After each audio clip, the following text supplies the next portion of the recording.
Thank you. Welcome, everybody. We're so glad you could join us today. I am Cheryl Casey, the Open Educational Librarian at the University of Arizona, and I'll let my colleagues Cheryl and Cindy introduce themselves. Thank you, Cheryl. I am Cheryl Gerken, and I'm also at the University of Arizona Libraries, and my title is Course Content Initiatives Manager. So I do sort of textbook affordability initiatives and work very closely with the campus store and have a fabulous relationship with Cindy Hawk and her team. So over to Cindy. And I'm Cindy Hawk. I'm the Assistant Director for the Book Division at the campus store at the University of Arizona. And I've worked here most of my career, so I've seen, started when there were just new and used books and have seen it transition to almost completely digital here on our campus. So with that, I think, Cheryl, if you'll forward. This present is, yes, I forgot this part. Except where otherwise noted, this presentation by Cheryl Casey, Cheryl Gerken, and myself is licensed under a Creative Commons Attribution 4.0 International License. Screenshots are used pursuant to fair use. Okay, so we just kind of wanted to start with my perspective as the campus store about how did this all start and how does it work and how did this relationship start? So it started actually way back in 2013. There was a campus-wide affordability effort focused on digital content that started with an e-content pilot project with CourseLoad. Our initial partners were more than just the bookstore and the library. It was the University IT Services, the Office of Instruction and Assessment, the Disability Resource Center, and then, of course, the library and the bookstore. The pilot itself was an absolute disaster. It was way back at the time where digital wasn't very good, and we had more problems just delivering the materials and figuring out how to highlight or to take a note. I mean, it was crazy, but it was way back in the early days. But working together, it really helped build the relationship, which just led to further collaborations. So both what we discovered through working together is both the library and the campus store had a shared goal of making textbooks more affordable or free, and therefore more available to students. Maybe they wouldn't have to make a choice between paying their rent or buying their textbook. So we all had a similar goal, but we worked in silos until that point. So we started working together, and by working together, we presented a united front with everyone from faculty, campus administrator, and of course, the students. We developed a toolbox of resources, and we supported each other's outreach efforts. We promoted OER, library licensed materials, and commercial textbooks, but as one big promotion. Our focus was ensuring that faculty understood all their textbook options each semester, so kind of balancing the academic freedom with affordability for students. Faculty are our experts, and so we depend on them, but it has to be affordable for students to learn or to buy to fully benefit. So despite our shared focus on affordability, we also had to recognize that we had different financial models. The library is fortunate to receive money from the university to acquire course-related textbooks. And back when we started, it was a very small percentage, but now approximately 20% of our titles are available through unlimited user licenses. Alternatively, on the campus store side, we are an independent campus bookstore. We're not funded by the university or the state. So this means we must generate enough income to cover our expenses, such as the cost of goods, freight, employee salaries, etc. The margin on textbooks is small and really meant to cover the costs. The general merchandise side of the store carries the store with higher margins, and helping to ensure we stay independent versus being leased out. We can't run in the red. We have to contribute back to campus. As our shared processes with the library were streamlined over the years, and 20% of the required titles became available through the library, it forced us on the campus store side to become more creative on the general merchandise side, to find new products to bring in to offset what we weren't selling. I mean, there's always that struggle between the bookstore and the library because the bookstore has to sell and the library has funding to make it free. And so we as a campus store really had to step up and find other things to offset that 20% that we weren't selling any longer. The campus store, though, really, really benefits from the partnership with the library in so many ways. And I'll just list a few, but the library staff hold faculty position, which enhances their credibility and opens the door for collaboration with faculty that the bookstore just doesn't enjoy. We are staff, and the faculty is just not as receptive to us. Additionally, both the library and the bookstore staff we've cross-trained at this point over the years of working together, which enables us to answer customer questions for each other's areas. And it also means we know who to refer people to if we can't help them and we can't be their first point of contact. Communication channels were also enhanced due to our partnership. Librarians serve on key campus committees like the Faculty Senate and the Student Affairs Policy Committee. And because of our partnership, it provided the campus store with access to these audiences. The library also helps promote our adoption deadlines, which of course is the first step to providing textbooks on the first day of class. Also, at the University of Arizona, we are lucky that the library has liaisons who are assigned to support many departments on campus. And I know that might not be true at all campuses, but for us, we are really lucky.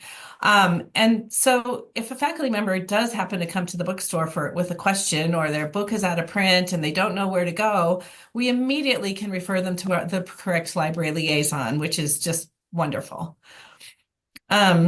Then, of course, again, there's the cost savings.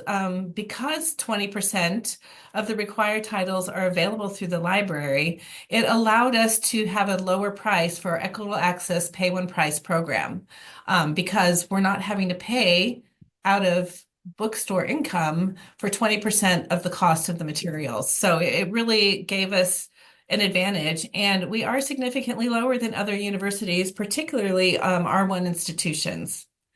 So, Cheryl? Thanks, Cindy. And I just want to emphasize that this relationship between the campus store and the libraries is mutually beneficial. And as Cindy said, we're fortunate that we have a campus-owned store, but I think this collaboration is possible and this relationship building is possible with corporate stores as well. So we just wanted to share some of the ways that the libraries and campus store partner together. We share textbook adoption data on a daily basis. We meet weekly for 30 minutes. Cheryl G attends the meetings with VitalSource, which is the campus store's platform for delivering e-content. They use messaging via Teams. When students run into ebook access issues, they don't know who to contact. They'll reach out to the first person who answers. And so via Teams, they can redirect them to the proper person. Cheryl and the bookstore have access to D2L Brightspace course sites so that they can help both faculty and students troubleshoot course material issues. That's been really helpful. We do joint campus outreach together. And as Cindy said, that can take the form of emails, presentations, reports, faculty senate presentations, and advocacy.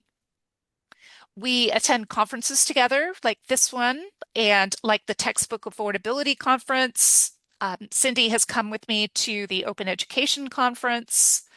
I've invited the campus store to OER workshops so that they can hear the information that's being presented to faculty and can also answer questions about textbook adoptions. There are just lots and lots of ways that we can collaborate and partner together. As Cindy mentioned, we need lots of different tools in our course material affordability toolbox. And while I encourage faculty to start with free to use tools, we also need those campus store tools.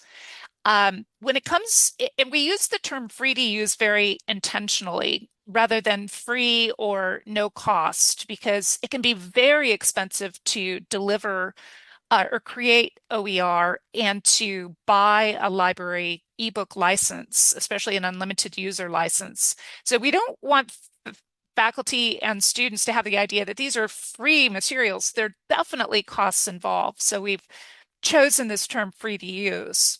But of these options, I encourage faculty to start with OER because of the perpetual access and the customizability.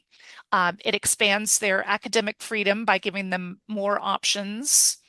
As Cindy said, we try to buy every single required textbook with an unlimited user library ebook license and are only successful about 20% of the time or less because of publisher restrictions.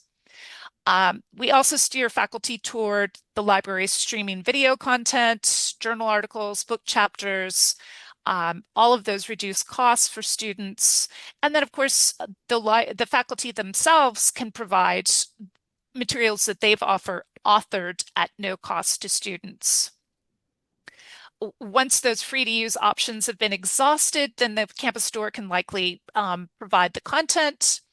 And as Cindy said, they've taken the number of OER and library license materials into account in that cost for pay one price. And so making faculty aware of that and making them aware that, look, as long as you choose free to use content and you don't add more required textbooks and you don't add on courseware, we can keep that cost as low as possible. And now I'll pass things on to Cheryl G. to talk about things in greater detail. Thank you so much, Cheryl. So on the next slide, I'm diving in a little bit to what Cheryl and Cindy have been discussing, which is really working together on affordability. So, for example, in 2023, we assisted with the launch of their equitable access program, Pay One Price, as they said, of which ebooks are from the libraries are critical cost savings. And the circles really highlight all of those ways that we work together toward affordability. And we can easily summarize by saying that communication is vital to our relationship as collaborators. We have really worked hard and through the years learned a lot through reflection and communication and been able to really improve our communications, which has not only improved our internal communications, but allowed us to really expand our presence on campus through external communications with instructors and departments. So that's been super helpful. And as you can see here on this slide, we each have our own processes. The campus store processes the adoptions. They communicate with instructors. They negotiate with publishers. They are the main collaborators with VitalSource. And the libraries were responsible for finding those unlimited licenses. We use that shared teams. We have a shared team spreadsheet that we use to check for ebook availability. We now have our own course ebook site that allows not only internally in the libraries, but to share with campus how many courses we're providing course ebooks for. So I think our current count for spring is about 344 courses for which we provide free library ebooks. Some of those of 344 are recommended. And the benefit of being able to provide recommended is those are not going to be purchased by the campus store due to expense. So if the libraries can access those recommended courses, the campus store adds those to the VitalSource bookshelf for students, which is really nice. And of course, OER and free to use materials. So again, communication is critical to this whole partnership. And I'll talk a little bit more on the next slide.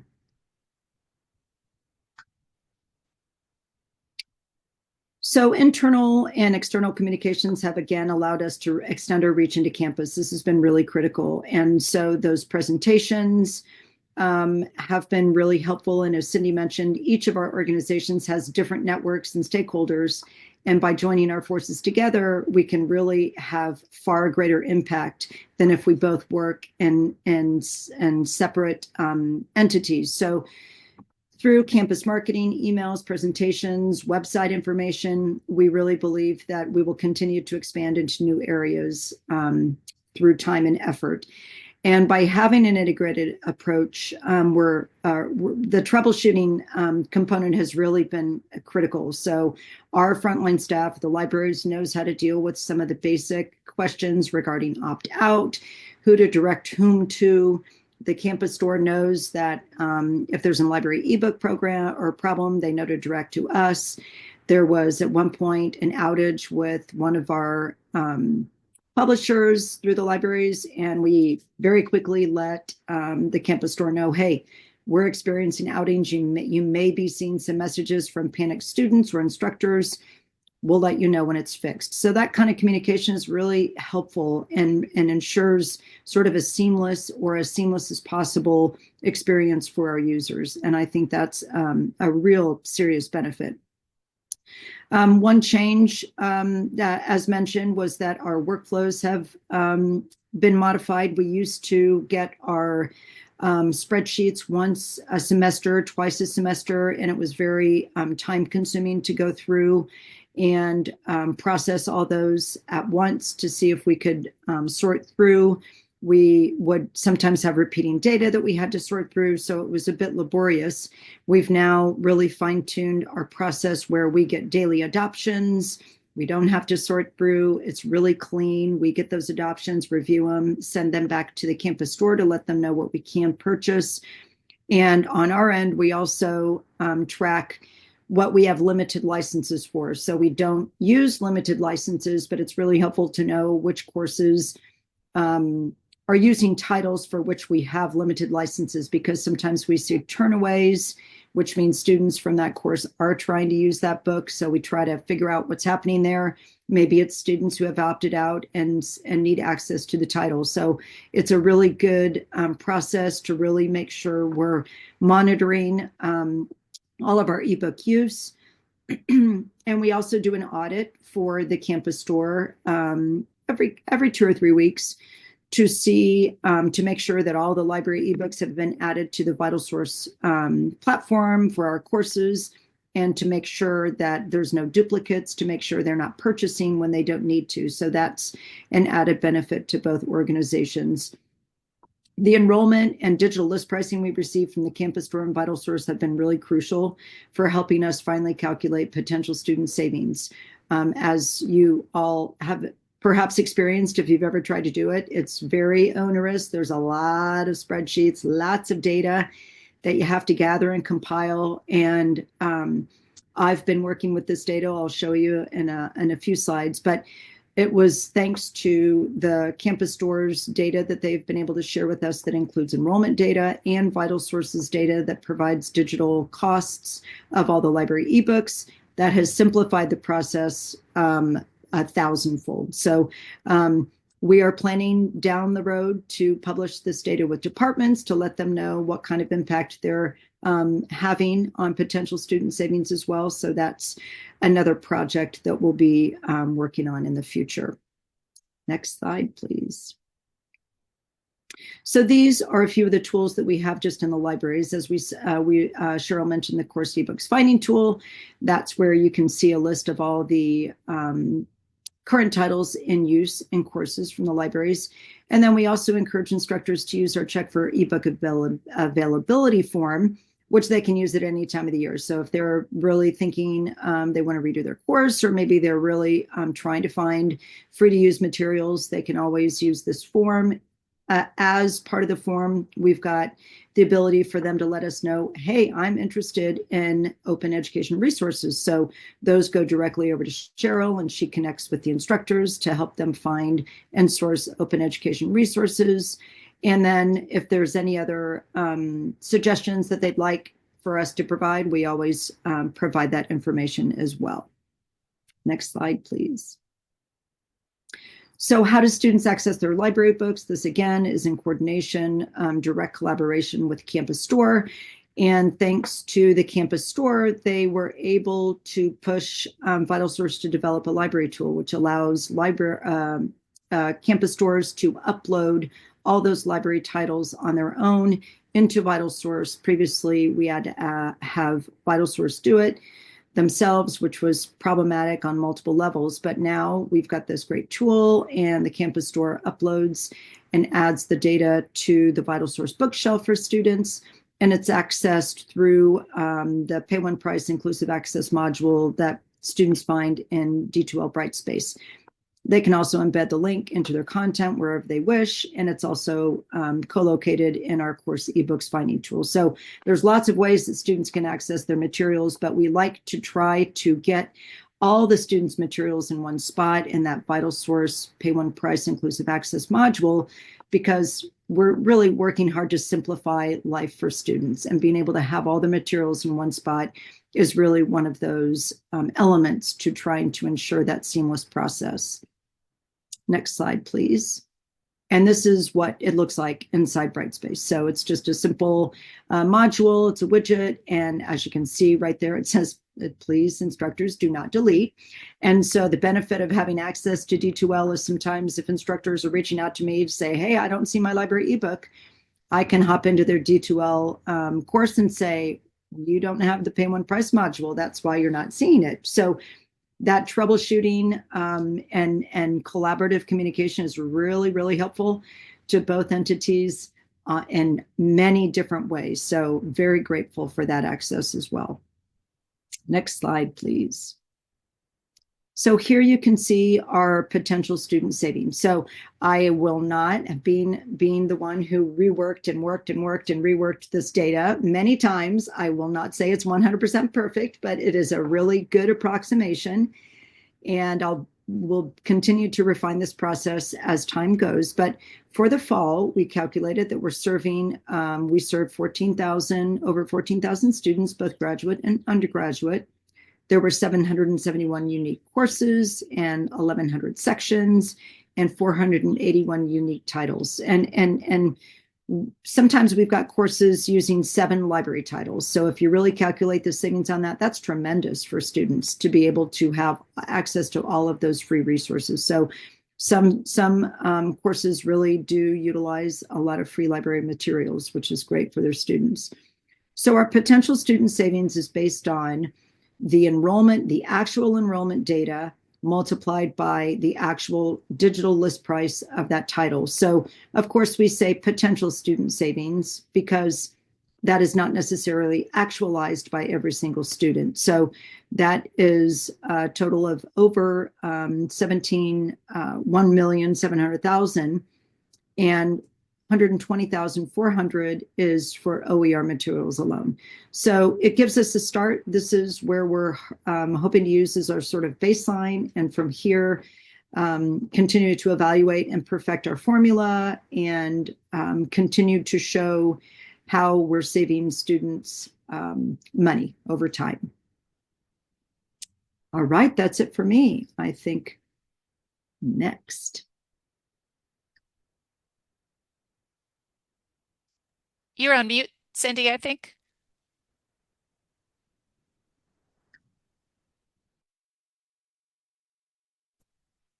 There we go. Okay. That mute button always gets me. There's a little thing, never mind. Anyway, to continue, the impacts of our partnership. We presented a united front to prevent the administration from outsourcing the campus store to a corporate store. That was 3.5 years ago, maybe. So we fight to stay independent and to be part of the university and part of the campus community versus a commercial Follett or Barnes and Noble store. And it was, I think, due to our partnership with the library that ultimately we were successful, and we knew the right people and we had the right support.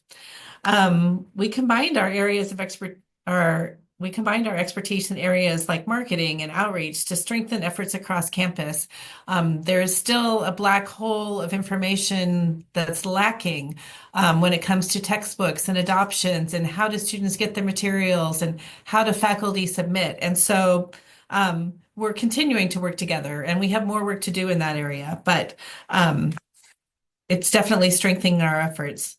Um, the integration of OER and library licensed ebooks, like Cheryl G described, made a world of difference for the students just knowing how to access the materials, because no matter what it was, the access point was the same, whether it was commercial product or OER or library licensed. So that worked out very well. And we're experiencing really strong participation rates in both our inclusive access programs and our equitable access pay one price. So from 84% to 92% participation is just wonderful. So the pricing seems to be right.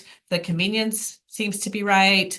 The fact that the students can drop a class on Monday and by Tuesday morning have access to the correct materials makes them very happy and willing to participate in those programs. When I look back at this academic year so far, the savings just from the Inclusive Access Program was over $806,000. It's the partnership has been absolutely invaluable. Next slide. Okay, so here we are at the end of our presentation. Our contact information is on the screen, and we're happy to take some questions if you have any. Thank you. Very impressive numbers and collaboration.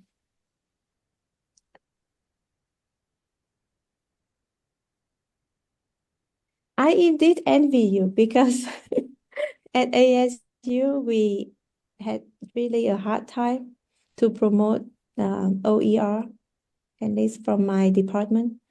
So I'm really curious how this story was initiated and like to put this together, like the initial steps. How did you do this? So Cindy was mentioning the pilot that we had such a hard time with in 2013-14. What came out of that is that this e-reader platform was a disaster, but this OER thing had a lot of promise. And so we started working together, and I started lobbying to make it a more dedicated part of my job. So I think it's just kind of grown from there, but it has taken advocacy. It kind of takes somebody to say, look, this needs to be a dedicated job in the library or in another campus unit, because it could be a full-time job for multiple people. And, I've kind of fought over the years through many different departments and library reorganizations for this role of open education librarian. Awesome. Thank you. Thank you. It's very inspiring, very encouraging story. Yeah. And also, can you please share with us that link, the OER toolkit in your last slide, in the chat so that we can we access that? Let's see. Cindy or Cheryl, can you possibly do I that? can do, I will do Okay, that, I cool. think. If I click on it, it will I just got it. disappear. I Thank got you. it. Oh, Awesome. perfect. Thank you.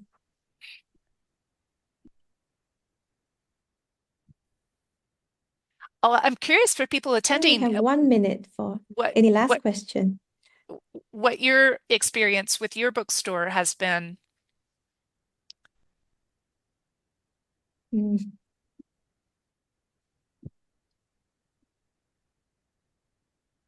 We have a question here. Can you speak a little bit about the impact of increasing OER adoptions impact the IA and pay one price models? Cindy mentioned merge sales. Are there other levels involved? So what happened by using OER and the library licensed materials was that, as Cheryl G shared, it saved the students $1.7 million. Well, think about that when you apply it to a whole program and you're breaking it out per student. So what it allowed us to do with Pay One Price was reduce the overall cost to every student, because we didn't have to purchase those items. They were being purchased in a different way, that was funded in a different way. And so we didn't have to pass that on to the student. Really, anything that the campus store does, we have, because we're covering our costs, we're passing that cost onto the consumer. And so by having the OER adoptions and the library licensed materials, it allowed us to reduce the overall cost. And so then the price was lower. Back when the relationship was starting, we weren't, there's always that tension between bookstores and libraries, because what the library can do for free, the campus store has to charge for, and we have to support ourselves. And so when we're doing that, we don't want to give up any sales, because then we're not supporting ourselves as well. If the library can deliver 5% of it for free and my sales are going to go down 5%, then that's 5% less that I have to work with. And so there's always that struggle. And the struggle for us then became, well, if textbooks are going to continue to decline because the library can do more, which is great overall, it's good for the campus, it's good for the student, it's good for everyone, we have to figure out a different way to replace those sales. And we did that by bringing in different clothing lines and gift lines and going to different events and that kind of thing. But that's part of why there's a perceived conflict between whoever the campus store is and the library, because we're fighting for sales to support ourselves and the library wants to give it away for free. And if you just work together, it's great, but it can be a huge conflict as well. Yes, that's a very good point. We need like a substitute income. Yeah, thank you for mentioning that. Yes, thank you. Yeah. Okay, and I think we have another comment here. Yeah, but I think that is, so now it's 4:27 and we can have a good rest. We end the day with a high note, and tomorrow we can enjoy the conference again. So thank you, everyone. Yeah, so thank you. Thanks for attending. Thanks, everyone. Thank you.